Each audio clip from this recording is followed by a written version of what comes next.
Entonces, Bueno, esos detalles de la vida monástica en gran parte se conservan hasta hoy. La oración, los salmos de la mañana y de la tarde, luego se dividen en las horas, cada 3 horas oración, y no se leen los 12 juntos, sino por separado. Y un poco no siguen ellos la tradición judía. el sacrificio en el templo a la mañana y el otro sacrificio a la tarde. Y todas estas horas que pues ya tienen la prima, la sexta, la nona, todo eso. Eso fue más bien siguiendo el horario militar. Ah, Había cambio de guardia cada 3 horas. mire, entonces di la prima, sexta, nona.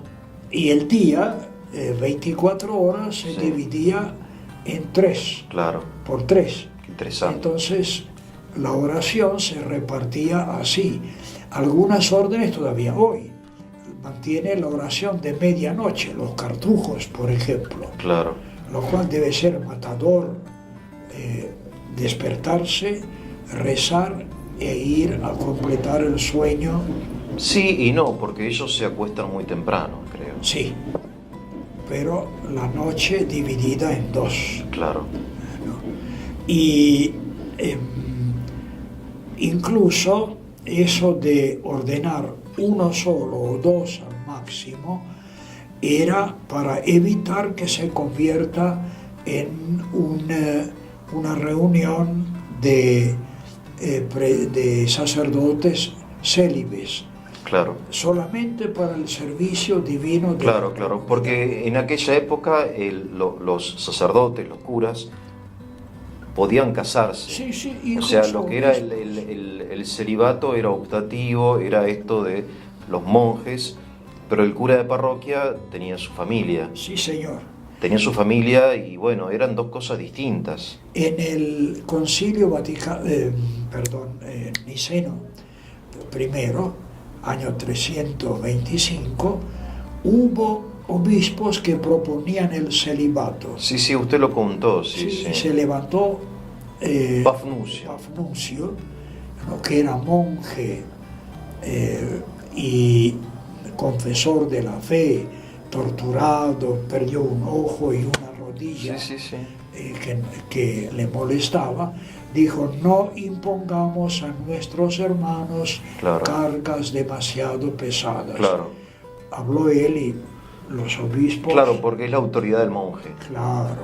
Y hasta el día de hoy yo me acuerdo en algunas iglesias ortodoxas que he conocido, los monjes siguen siendo una autoridad más que la del obispo. Sí, señor. Aunque es una autoridad informal. Starets. El Starets famoso, sí, ¿no? Que hay en cuenta, bueno, hay mucha literatura acerca de eso, que tiene más autoridad que la autoridad, digamos, jerárquica. Claro. Jerárquica. Y bueno, y entonces, siguiendo rápidamente con esto del monacato. Ahora viene un personaje altamente instruido, que era Basilio Magno. Basilio Magno, que es uno de los grandes. Sí. Basilio estudió en Atenas. Sí. Eran él, su hermano Gregorio de Nacianzo, de Nisa o de Nacianzo, o los dos, y el famoso Juliano el Apóstata. Claro, él también es un personaje que vale la pena recordar. Sí, pasaremos también a él, ¿no?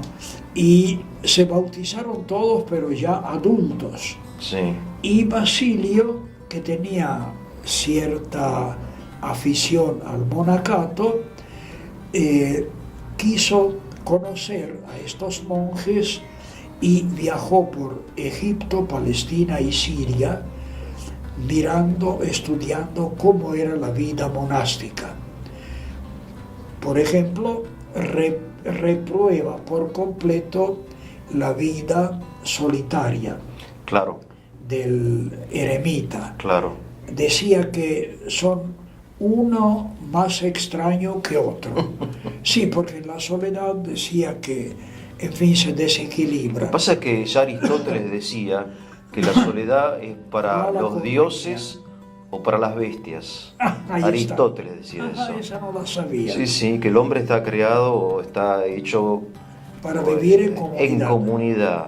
Y aparte, como también San Basilio yo me acuerdo haber leído un poco de eso, que él decía, pero ¿cómo? Si el mandamiento cristiano es el del amor, ¿estás solo? ¿A quién vas a amar?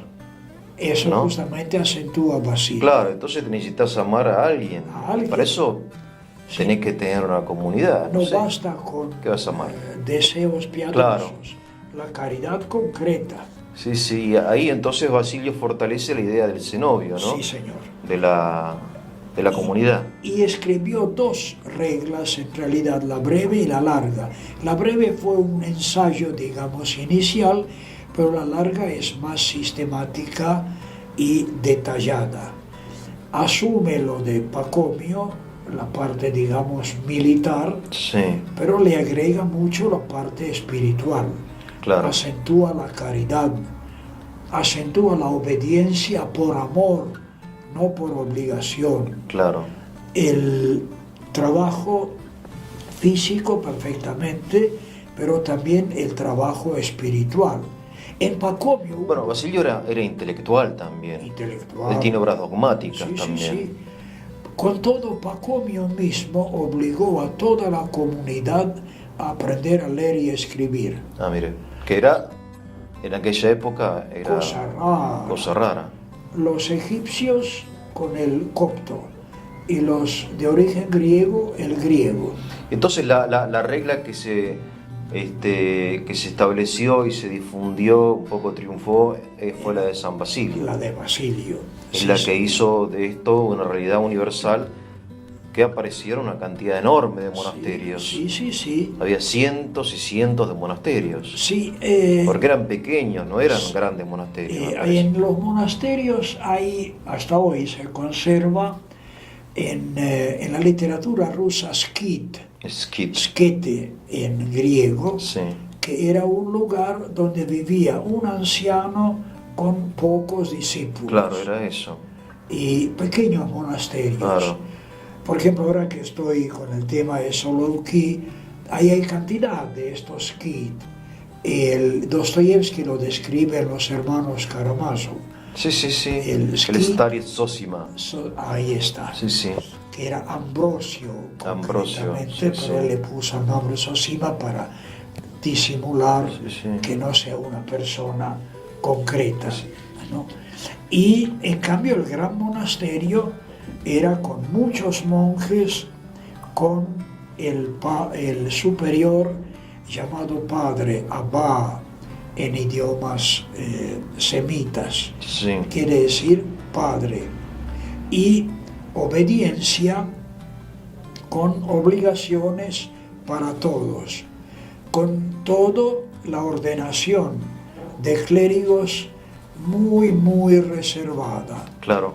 Ya Pacomio dijo, el buen monje debe evitar mujeres y obispos. El buen monje, Debe evitar mujeres y obispos.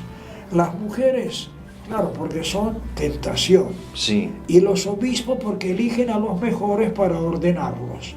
Se acabó en el monasterio lo mejor. Como San Ignacio Loyola, siglos más tarde, pone como condición que los jesuitas no acepten dignidades eclesiásticas salvo en misiones. Y cuando olfateaba que alguien quiere nombrarlo obispo, que varios de ellos, entonces lo mandaba bien lejos para que no lo encuentren los no obispos. lo encuentren. Está bien. No. Eso ya viene desde Pacomio. Sí, sí. Y Basilio lo sigue más o menos lo Sí, mismo. sí. Pero lo interesante es también que el monasterio tiene una función, que después si quiere lo vemos, social y eclesiástica, porque la gente, los laicos recurren al monasterio. El monasterio es un lugar de descanso, de oración, de trabajo, de ciencia, de cultura, de escuela, Incluso civilizatorio. bibliotecas, ¿no? Bibliotecas. Por eso un poco Europa se construye también, las ciudades como Mónaco, se construyen alrededor München, claro, München, de monasterios.